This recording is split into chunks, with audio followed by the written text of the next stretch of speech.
Bonjour à tous, j'espère que vous allez bien. Moi, je me porte à merveille par la grâce de Dieu. Ça fait la seconde fois que je suis en train d'enregistrer. Non, la troisième. Putain, quelle seconde. Troisième fois que j'enregistre. J'avais tellement dit de belles paroles pour m'excuser de cette absence que j'ai accusée ici.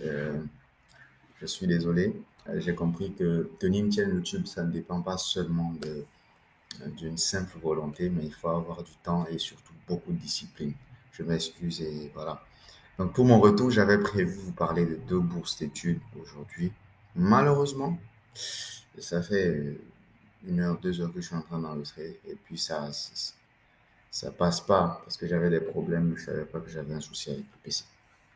Bref, donc pour commencer, j'aimerais vous parler de la bourse de la vocation de la fondation Marcel Blunstein Blanchette.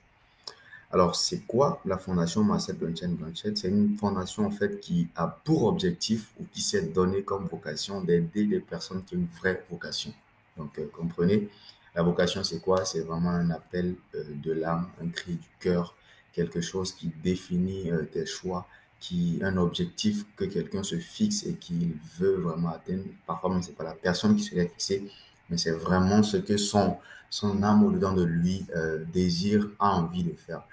Et il y a beaucoup de personnes comme ça qui sentent, je dois devenir telle personne, je dois être un tel, mais qui n'ont pas les moyens d'y arriver. Peut-être que tu veux devenir architecte, médecin, je ne sais pas quoi, astronaute, mais tu n'as pas les moyens de financer tes études ou de financer ta formation pour arriver à accomplir, à réaliser cette vocation. Donc, cette fondation fait partie de ce genre d'organisation qui aide des personnes qui ont une vraie vision, une vraie vocation. Et donc, cela consiste en quoi? La mission de la fondation, c'est d'apporter un soutien immédiat aux lauréats. Donc, c'est des gens qui postulent, qui viennent défendre justement leur vocation, qui présentent leur vocation et qui la défendent, et qui sont sélectionnés et qui peuvent être lauréats et recevoir un soutien. Et ils mettent aussi en place un fonds de soutien dédié à ces lauréats-là.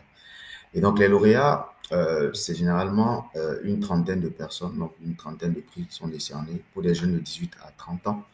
Il y a 20 prix de la vocation, donc d'une valeur de 10 000 euros, donc une aide financière d'une valeur de 10 000 euros, versée en une fois en un seul bloc, et 4 à 8 prix de l'espérance, une valeur de 4 000 et 5 000 euros.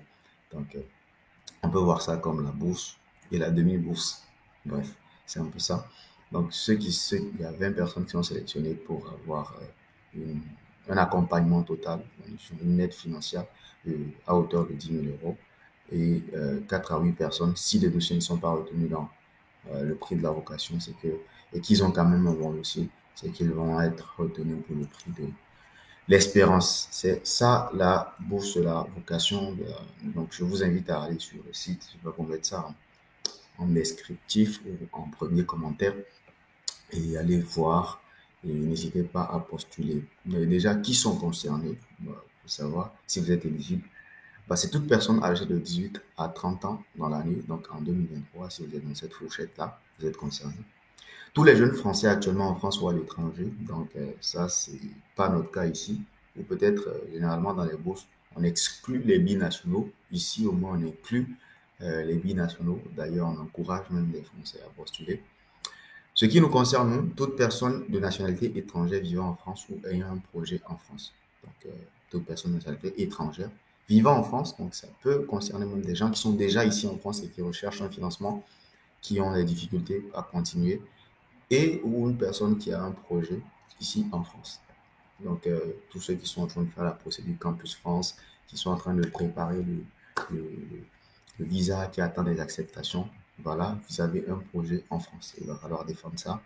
Et enfin, la plus importante de tous ces critères-là, c'est le plus important, c'est toute personne euh, ayant une vocation dont elle a fait la preuve par des débuts de réalisation et ayant des difficultés pour continuer son parcours. Ayant des difficultés pour continuer son parcours, nous sommes tous concernés. Toute personne ayant une vocation, nous avons tous une vocation, je le crois. Il faut juste arriver à trouver exactement. Et est-ce qu'on a tous fait des débuts de réalisation? Bon, début de réalisation, ça peut être, je prends un exemple, ce qui est plus facile, ce qui est plus parlant, un artiste par exemple, qui a déjà voilà, enregistré beaucoup de morceaux, mais qui n'arrive pas à se lancer, à avoir quelqu'un pour le produire, quelqu'un qui a des envies de devenir, je sais pas, faire du cinéma, du théâtre et tout, de l'art, mais qui n'arrive pas à trouver des opportunités, mais qui a quand même un talent. On sent que le talent est là, que la vocation est là. Malheureusement, la personne n'arrive pas à, à trouver voilà, des opportunités.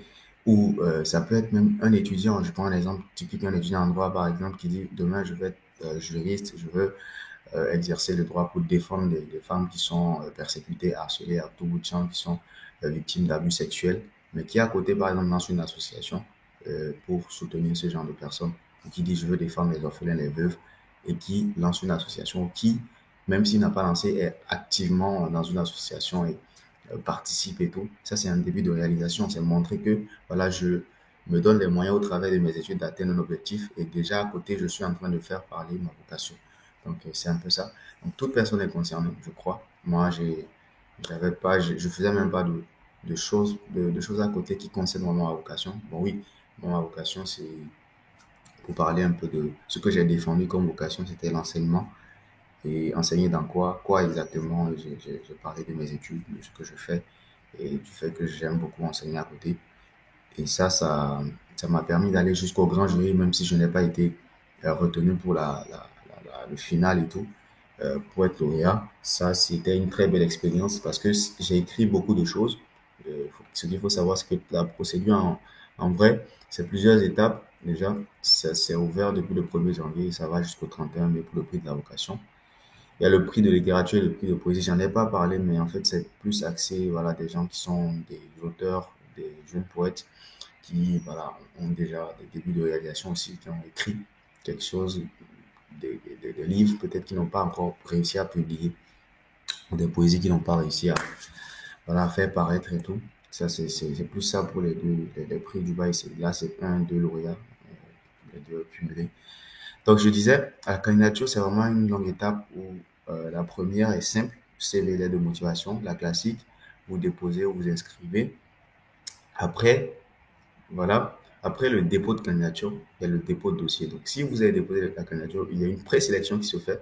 Si vous êtes présélectionné, on va vous donner le droit, la main, de déposer le dossier final. Et c'est dans le dépôt de dossier là qu'on vous amène vraiment à creuser au-dedans de vous, à faire parler votre vocation, à chercher pourquoi vous avez cette vocation, où est-ce qu'elle est née, comment est-ce que vous avez grandi avec, comment est-ce que vous êtes en train de mettre en place, de l'utiliser, en fait, de faire parler, de faire exprimer cette vocation-là. Et tout ça, ça m'a amené à me découvrir encore plus. C'est vraiment, il faut savoir qu'ils ne regardent pas les résultats de notes, les résultats et tout, mais c'est plus ce que vous faites avec votre vocation. Comment vous donnez les moyens. Vous pouvez être un élève moyen, vous pouvez être pas un artiste hyper brillant, mais justement, peut-être que le fait que vous soyez un élève moyen ou que vous soyez un artiste pas très expressif dans ses œuvres, c'est parce que vous n'avez pas le soutien qu'il faut. Donc, il faut arriver à montrer ça, que le potentiel est là, mais j'ai pas le soutien qu'il faut. C'est pour ça que je ne m'exprime pas comme il faut, je ne laisse pas parler ma vocation comme il faut, et c'est vraiment ce qui est à défendre dans cette candidature-là. C'est vraiment une bourse orientée, c'est humain en fait, très humain, et c'est à vous de vous parler, de faire une autobiographie de vous, de faire une introspection et de vous exprimer vraiment, de vous livrer à, ce, à cette fondation-là et qui va voilà, juger si oui ou non vous méritez. Bien sûr, c'est une comparaison. On ne compare pas les vocations, mais on compare la manière dont ces vocations-là sont défendues. Donc, on ne va pas dire que c'est plus noble d'être peintre que d'être astronaute ou c'est plus noble d'être médecin que d'être tel. Non, c'est pas ça. Ils regardent, ils voient maintenant vraiment comment vous défendez. C'est pour ça que je dis toujours, les bourses études, c'est du marketing. Il faut savoir vendre sa vocation et défendre cela. Donc, je vais vous laisser avec ça. Je vous invite à aller sur le site, à regarder, à checker tout, à revenir, bien sûr, en commentaire, me demander, me poser des questions. Et voilà, peut-être que je vais vous laisser quelque part les documents que j'ai pu, ce que j'ai pu écrire, si je les retrouve, bien sûr. Moi, j'ai postulé en 2021. Non, ouais, début 2021, j'ai eu les résultats fin 2021, donc c'est vraiment une longue procédure qui prend une année par là. Mais voilà, c'est ouvert et postulez, postulez. N'hésitez pas à candidater, postulez vraiment. Voilà, c'est là jusqu'au 31 mai, vous avez la possibilité de postuler. Déposer avant le 31 mai sur le site de la vocation. C'est assez simple, hein. C'est pas compliqué. Quand vous venez, vous faites je candidate, ça vous ramène sur votre page, je pose ma candidature. Et là, ça vous demande, vous choisissez le prix de la vocation, bien sûr, à moins que vous soyez littéraire, autour que vous avez, voilà, vous pouvez mettre ça. Et voilà, même si vous n'êtes pas en France, ils vont vous demander votre projet et tout, vous allez expliquer que vous êtes en train de faire la procédure. Et même si, généralement, c'est à une période où on a déjà plus ou moins les réponses au Campus France, donc vous pouvez mettre en avant que vous avez déjà une acceptation. Donc, votre arrivée est à moitié garantie. Donc voilà. Si vous finance ça, ça va être encore plus simple pour vous de venir ici. Donc je vous laisse avec ça. Je voulais parler brièvement, peut-être je mettrai le lien en commentaire de la bourse de la Banque mondiale. C'est lancé. Je ne pourrais pas en parler dans cette vidéo. Peut-être si vous êtes intéressé, je en parlerai, mais c'est bien expliqué sur le site de MasterTN là, master.tn. Allez là-bas et regardez aussi. Je n'hésiterai pas à répondre à vos questions concernant cette bourse de la Banque mondiale. Elle concerne des gens qui ont, pour résumer, une licence vieux de 3 ans par là, qui sont dans des pays membres de la Banque mondiale, la plupart des pays africains le sont, et qui veulent faire une formation généralement orientée politique, développement, économie, c'est plus ces gens de filière-là, administration, c'est plus ça, eau, développement durable, c'est plus ces domaines-là.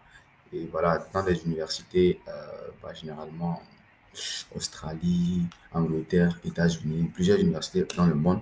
Il y a une seule université en France, c'est l'université de Clermont-Auvergne. Il y a une seule formation, politique internationale ou quelque chose comme ça. Donc, n'hésitez pas à checker aussi ça. Je vous en parle là brièvement. Il y a 2 périodes de candidature euh, du 16 au 28. Ça, c'est déjà fermé. Bon, c'est plus ou moins, c'est limite. Mais là où il y a le plus de formations éligibles, c'est la seconde période de candidature qui va du 27 mars au 26 mai. Donc, n'hésitez pas à aller checker. Je mettrai le lien aussi là-bas. Regardez et tout. Donc, je disais, diplôme, une licence vieux de 3 ans, c'est important. Et être aussi, avoir travaillé dans le domaine où on a fait truc là pendant un certain moment. Mais ces 2 conditions, je crois, peuvent sauter si vous êtes dans un pays jugé comme étant en conflit ou en état fragile pour en dire, voilà, comme le Burkina Faso, le Niger, le Congo, voilà, ces pays-là, le Zimbabwe, je crois, il y a certains problèmes en interne et tout, le Mali, tout ça, je pense. Donc voilà, n'hésitez pas à checker. Je vous dis à très bientôt pour une prochaine vidéo et surtout prenez soin de vous aux années 2023 et que tous vos vœux durant cette année puissent s'accomplir, que Dieu puisse vous accorder les acceptations que vous cherchez, le financement que vous voulez, vraiment tout soit favorable pour vous. Voilà mes vœux pour cette année 2023. Prenez soin de vous et on se dit à très très bientôt. Ciao, bye.